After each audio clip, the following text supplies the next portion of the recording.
ચાલો જાણીએ વિઘ્નહર્તા એવા ભગવાન શ્રી ગણેશજીના 8 અવતારો વિશે. સ્રોત અષ્ટવિનાયક, ગીતા પ્રેસ, ગોરખપુર. આપ સાંભળી રહ્યા છો શાબ્દીના સ્વરમાં. છઠ્ઠો અવતાર છે વિકટ.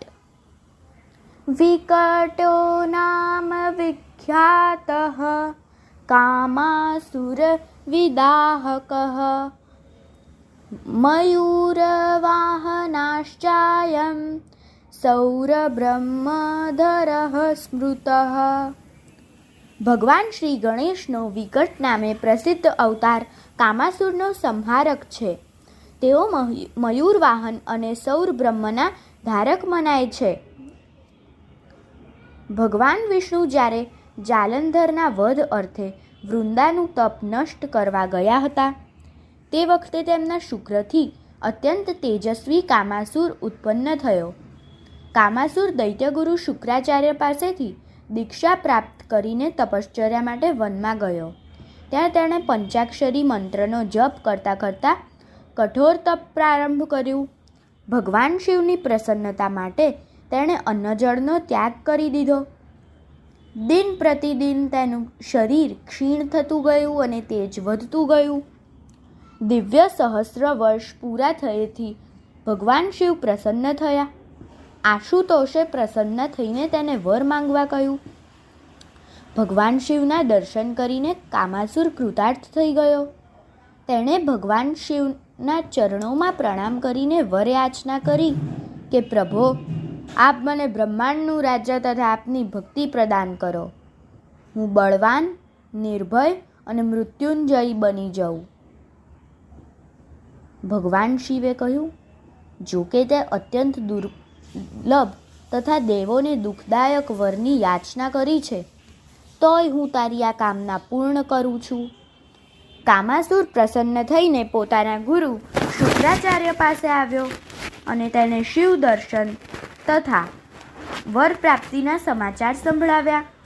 શુક્રાચાર્ય સંતુષ્ટ થઈને તેને મહિષાસુરની રૂપવતી પુત્રી તૃષ્ણા સાથે તેનો વિવાહ કરાવી દીધો.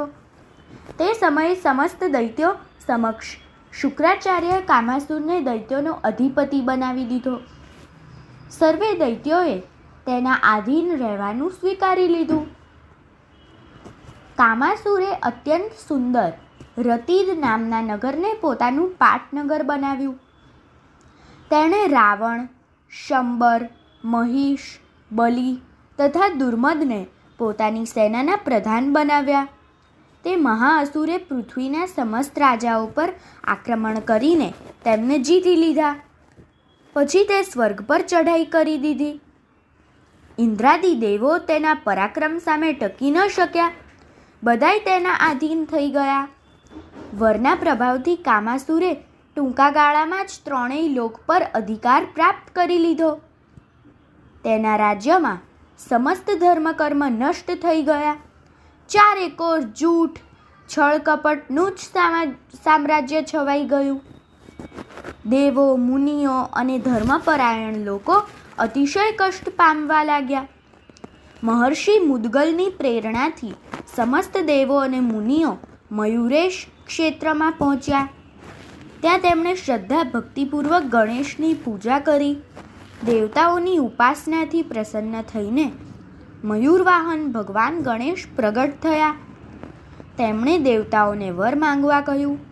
દેવતાઓએ કહ્યું, પ્રભો, અમે સૌ કામાસુરના અત્યાચારથી અત્યંત કષ્ટ પામી રહ્યા છીએ. આપ અમારું રક્ષણ કરો. તથાસ્તુ કહીને ભગવાન વિકટ અંતર્ધાન થઈ ગયા. મયુરવાહન ભગવાન વિકટે દેવતાઓની સાથે કામાસુરના નગરને ઘેરી લીધું. કામાસુર પણ દૈત્યો સાથે બહાર આવ્યો. ભયાનક યુદ્ધ થવા માંડ્યું. તે ભીષણ યુદ્ધમાં કામાસુરના 2 પુત્ર શોષણ અને દુષ્પુર માર્યા ગયા. ભગવાન વિકટે કામાસુરને કહ્યું, તે શિવના વરના પ્રભાવથી ઘણો અધર્મ આચર્યો છે. જો તું જીવતો રહેવા માંગતો હોય તો દેવતાઓનો ધ્રોહ કટવાનું છોડી મારા શરણે આવી જા, નહીંતર તારું મોત નક્કી છે. કામાસુરે ક્રોધિત થઈને પોતાની ભયાનક ગદા ભગવાન વિકટ ઉપર ફેંકી. તે ગદા ભગવાન વિકટનો સ્પર્શ કર્યા વિના પૃથ્વી પર પડી. કામાસુર મૂર્છિત થઈ ગયો. તેના શરીરની બધી જ શક્તિ ક્ષીણ થઈ ગઈ. તેણે વિચાર્યું, આ અદ્ભુત દેવે શસ્ત્ર ઉગામ્યા વિના જ મારી આવી દુર્દશા કરી નાખી છે, તો હવે શસ્ત્ર ઉઠાવશે તો શું થશે? અંતે તે ભગવાન વિકટની શરણમાં આવ્યો. મયુરેશે તેને ક્ષમા આપી. દેવો અને મુનિઓ ભયમુક્ત થઈ ગયા. સર્વત્ર ભગવાન વિકટનો જય જયકાર થવા લાગ્યો. અસ્તુ.